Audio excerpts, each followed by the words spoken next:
இயேசுவை அறியாதவர்கள் இயேசுவை அறிய வேண்டும். சத்தியத்தை அறியாதவர்கள் சத்தியத்தை அறிய வேண்டும். இந்த தாகம் ஒவ்வொரு கிறிஸ்தவருக்கும் ஒவ்வொரு கிறிஸ்தவ ஊழியர்களுக்கும் அவசியம்.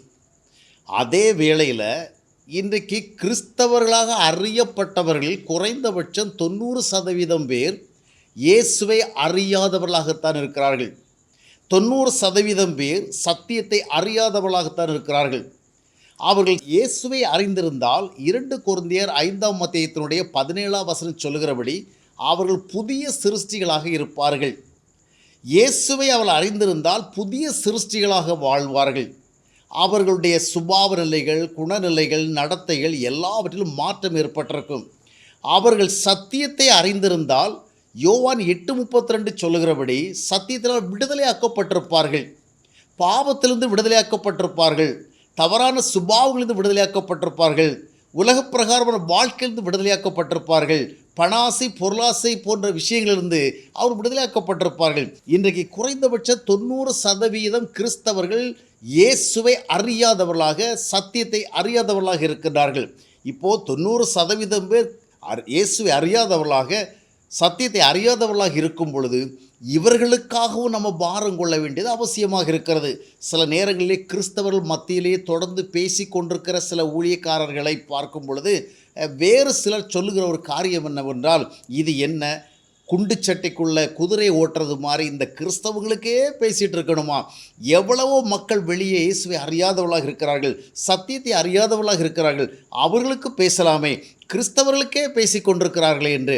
அப்பொழுது சில நேரங்களில் கிறிஸ்தவர்களிடத்திலும் உண்மையான மனம் திரும்புதல் வரவில்லையே, உண்மையான ரட்சிப்பு வரவில்லையே, உண்மையான வாழ்க்கை மாற்றம் வரவில்லையே, கிறிஸ்துவுக்கு சாட்சியாக வாழவில்லையே, அப்பொழுது அவர்களுக்கும் நாம் சொல்ல வேண்டியது அவசியமாக இருக்கிறது சொல்லுகிற பொழுது பலர் சொல்லுகிற இன்னொரு காரியம் என்னவென்று சொன்னால், அது அவர்களுடைய தலையெழுத்து. அவர்களுக்கு அறிவிக்கப்பட்டு விட்டது. அவர்கள் இயேசுவை அறிந்து விட்டார்கள், சத்தியத்தை அறிந்து விட்டார்கள். அதற்கு பிறகு அவர்கள் ரட்சிப்பின் அனுபவம் இல்லாதவர்களாக, வாழ்க்கை மாற்றம் இல்லாதவர்களாக, சாட்சிகளாக வாழாமல் இருந்தால் இது அவர் மேல் உள்ள விஷயம். இது அவர்கள் பாடு. இதற்கு மேல் அவர்களோடு பேசி கொண்டிருக்க வேண்டிய தேவையில்லை. இதற்கு மேல் அவர்களுக்கே சொல்லிக் கொண்டிருக்க வேண்டிய தேவையில்லை. அவர்களை விட்டுவிட்டு இன்னும் இயேசுவை அறியாதவர்கள், இன்னும் கிறிஸ்துவை அறியாத அவர்களுக்கு சொல்ல வேண்டும் என்ற ஒரு நியாயம் சொல்லப்படும். ஆனால் இங்கே கவனிக்க வேண்டிய இன்னொரு விஷயம் என்னவென்று சொன்னால், இயேசுவை அறிந்தவர்களாக நாம் பார்க்கிற இந்த 90% கிறிஸ்தவர்கள், சத்தியத்தை அறிந்தவர்களாக நாம் பார்க்கிற இந்த 90% கிறிஸ்தவர்கள் உண்மையிலே இயேசுவை அறிவதற்கான வாய்ப்பை பெற்றார்களா? உண்மையிலே சத்தியத்தை அறிவதற்கான வாய்ப்பை பெற்றார்களா? இது ஒரு முக்கியமான கேள்வி. ஏனென்றால் அநேகருடைய வாழ்க்கையில் வாழ்க்கை மாற்றம் இல்லை, சத்தியத்தினால் வருகிற விடுதலை இல்லை. அதற்கு ஒரு காரணம் என்னவென்றால், இன்றைக்கும் பெரும்பாலான கிறிஸ்தவர்கள் உண்மையான சுவிசேஷத்தை கேட்கவில்லை, உண்மையான சத்தியத்தை அறியவில்லை. அறிந்து அவர்கள் இயேசுவை ஏற்றுக்கொண்டிருந்தார்கள் என்றால், அறிந்து அவர்கள் சத்தியத்தை ஏற்றுக்கொண்டிருந்தார்கள் என்றால் அவருடைய வாழ்க்கையிலே மாற்றங்களை பார்க்க முடியும். அவர்கள் பரிசுத்தமான ஒரு வாழ்க்கையின் மூலமாக கிறிஸ்தவர்கள் அறியப்படுவார்கள். இன்றைக்கு கிறிஸ்தவர்கள் என்ற மக்கள் கூட்டத்தில் அவர்கள் காணப்படுகிறார்கள். இவர்களும் இன்னும் உண்மையான சுவிசேஷத்தை அறியவில்லை. அதாவது ஏற்கனவே அவர்கள் அறிந்து விட்டார்கள் என்ற உடனே நாம் என்ன நினைத்து விடுகிறோம் சொன்னால், அவர்களுக்கு கிறிஸ்துவம் தெரிந்து விட்டது இல்லை. ஏனென்றால் நீண்ட காலமாகவே கிறிஸ்தவ மக்கள் மத்தியிலே அறிவிக்கப்படுகிற, அதாவது ஒரு 90% அதிகமான சுவிசேஷம் வேத அடிப்படையிலான சுவிசேஷம் அல்ல, சத்திய அடிப்படையிலான சுவிசேஷம் அல்ல. இயேசு கிறிஸ்துவை உலக பிரகாரமான வாழ்க்கைகளுக்கு உதவுகிறவராகத்தான் அந்த சுவிசேஷம் காட்டியிருக்கிறது. வியாதிகளை குணமாக்குறவராக, பிரச்சனைகளை தீர்த்து வைக்கிறவராக, நன்மைகளை தருகிறவராக, பொருளாதார உயர்வுகளை கொடுக்கிறவராக, வேலை, தொழில், இது போன்ற பல்வேறு விதமான சூழல்களுக்கு நமக்கு அவர் உதவி செய்கிறவராகத்தான் காட்டப்பட்டிருக்கிறது. பெரும்பாலான பிரபலமான போதகர்களும் பிரபலமான சுவிசேஷகர்களும் சுவிசேஷத்தை எப்படி அறிவித்திருக்கிறார்கள் என்று சொன்னால், இயேசுவை ஏற்றுக்கொண்டால் உங்களுக்கு இயேசுவை ஏற்றுக்கொண்டால் உங்களுக்கு நல்லது நடக்கும், வியாதிகள் நீங்கும், உங்களுக்கு கஷ்டம் நீங்கும், கவலை நீங்கும், அற்புதம் நடக்கும், அதிசயம் நடக்கும். ஆக இந்த விதமாக அவர்களை உலக வாழ்க்கை சூழல்களிலே உதவி செய்கிற ஒருவராகத்தான் காண்பித்திருக்கிறார்கள். ஆனால் அது அல்ல வேத சுவிசேஷம். அன்றைக்கும் இன்றைக்கும் பார்க்கும் பொழுது 90%த்திற்கு அதிகமான ஊழியக்காரர்கள் உண்மையான சுவிசேஷத்தை போதிக்கவில்லை, உண்மையான சத்தியத்தை சொல்லவில்லை. எனவே இந்த உண்மையற்ற சுவிசேஷத்தை, இந்த உண்மையற்ற சத்தியத்தை அறிந்தவர்களை இயேசு கிறிஸ்துவின் சுவிசேஷத்தை கேட்டவர்களாக எடுத்துக்கொள்ள முடியாது. இவள் கேட்ட சுவிசேஷம் உலக பிரகாரமான நன்மைகளை கொடுக்கிற ஒரு இயேசுவை, உலக பிரகாரமான ஆசீர்வாதங்களை கொடுக்கிற ஒரு இயேசுவை.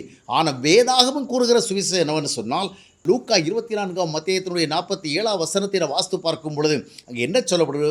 பாவம் மன்னிப்பும் மனம் திரும்புதலும் எல்லா மக்களுக்கும் பிரசங்கிக்கப்படணும். அப்போ ட்ரூ காஸ்பல் என்ன? மனம் திரும்புதலை பற்றி சொல்லணும், பாவ மன்னிப்பை பற்றி சொல்லணும், வாழ்க்கை மாற்றத்தை பற்றி சொல்லணும், பரிசுத்தமான ஜீவிதத்தை பற்றி சொல்லணும், தேவ உறவை பற்றி சொல்லணும், தேவ ஐக்கியத்தை பற்றி சொல்லணும். இதுதான் உண்மையான காஸ்பல். ஆனால் தேவன் நமக்கு கொடுத்த இந்த காஸ்பல் மேல் நம்பிக்கை இல்லாமல் நாம் உலக பிரகாரமான காஸ்பலை அறிவித்தோம். ஆக இன்றைக்கு கிறிஸ்தவ மக்களாக இருக்கிறவர்களில் 90% பேருக்கு உண்மையான வேதபூர்வமான சுவிசேஷம் தெரியாது. 90%க்கு அதிகமான, நான் சொல்வது குறைந்தபட்சம் 90%, 90% அதிகமான கிறிஸ்தவர்களுக்கு உண்மையான சத்திய அடிப்படையிலான சுவிசேஷம் தெரியாது. இயேசுநாதர் ஏற்றுக்கொண்டால் உலகத்துக்குள்ள நமக்கு நல்லது செய்வார், இதுதான் அறிந்திருக்கிறார்கள். மற்றபடி தேவன் ஒரு திட்டத்தை நமக்கு கொடுத்திருக்கிறார். இந்த உலகத்தில் தேவனுடைய பிள்ளையாக வாழ்ந்து பரிசுத்த ஜீவிதத்தின் மூலமாக கிறிஸ்தவர்களாக நம்மை அடையாளப்படுத்தி அதனுடைய விளைவாக தேவ ஆசீர்வாதங்களை பெற்று நித்திய வாழ்வை அடைகிற அந்த சுவிசேஷத்தை சொல்லவில்லை. ஆகையால் இப்பொழுது நமக்கு முன்பாக இருக்கிற ஒரு விஷயம் என்றால், இயேசுவை அறியாதவர்களுக்கு நாம் அறிவிக்க வேண்டும், சத்தியத்தை இன்னும் அறியாதவர்களுக்கு அறிவிக்கணும். ஒரு முறை கூட இயேசு கிறிஸ்து கேள்விப்படாமல் அறிவிக்கணும். ஆனால் இயேசு கிறிஸ்து பல முறை கேள்விப்பட்ட கிறிஸ்தவர்களே இன்னும் பெரும்பாலானவர்கள் உண்மையான இயேசுவை கேள்விப்படவில்லை, உண்மையான சத்தியத்தை கேள்விப்படவில்லை, உண்மையான வேத அடிப்படையிலான சுவிசேஷத்தை கேள்விப்படவில்லை. அப்படியானால் இவர்களுக்கு மேலும் நமக்கு ஒரு தாகம் வேண்டும், இவர்களுக்கு மேலும் ஒரு பாரம் வேண்டும். உண்மையான சுவிசேஷத்தை அறியாமல் போலியான சுவிசேஷத்தை அறிந்து நீண்ட காலமாக செயல்பட்டு கொண்டிருக்கிற இவர்களுக்கும் உண்மையான சுவிசேஷம் அறிவிக்கப்பட வேண்டும். எனவே கிறிஸ்தவர் அல்லாதவர்களுக்கும் நாம் சுவிசேஷம் அறிவிக்கணும். ஆனால் இங்கு இருக்கிற 90% கிறிஸ்தவர்களுக்கும் இன்னும் கிறிஸ்தவை அறியாதவர்களுக்கும் பெரிய வித்தியாசம் இல்லை. என்றால் அவர்களுக்கு சுவிசேஷம் அது இயேசு பற்றி ஒன்றுமே தெரியாது. இவர்களுக்கு இயேசு பற்றி தெரியும், ஆனால் தெரிந்தது சுவிசேஷமாக அறிவிக்கப்படுவதற்கு சொன்ன காரியங்கள் அல்ல, உலகத்தோடு சம்பந்தப்பட்டவை. எனவே இந்த கிறிஸ்தவர்களுக்கும் நம்ம சுவிசேஷம் அறிவிக்கணும். இன்றைக்கு போலியான ஒரு சுவிசேஷத்தை அறிந்து வைத்திருக்கிற கிறிஸ்தவர்களை அந்த போலியான கிறிஸ்தவ அறிவிப்பிலிருந்து அந்த விதமான அனுபவத்தை விடுதலை ஆக்கி உண்மையான கிறிஸ்தவத்தில் கொண்டு செல்லுகிற உண்மையான காஸ்பல் சொல்லப்பட வேண்டும். எனவே உண்மையான சத்தியம் சொல்கள் எழும்ப வேண்டும், உண்மையான சுவிசேஷ சொல்கள் எழும்ப வேண்டும். ஏனால் இன்றைக்கு பிரபலமாக இருக்கிற பெரும்பாலான ஊழியக்காரங்கள் அறிவிப்பது போலி சுவிசேஷம், உண்மையான சுவிசேஷமே அல்ல. எனவே இவர்களுக்கும் நாம் உண்மையான சுவிசேஷத்தை அறிவித்து அவர்களை அங்கிருந்து விடுவிக்க வேண்டிய ஒரு பெரிய ஆவிக்குரிய கடமை நிறைவேற்ற வேண்டியது மிகப்பெரிய அவசியமாக இருக்கிறது.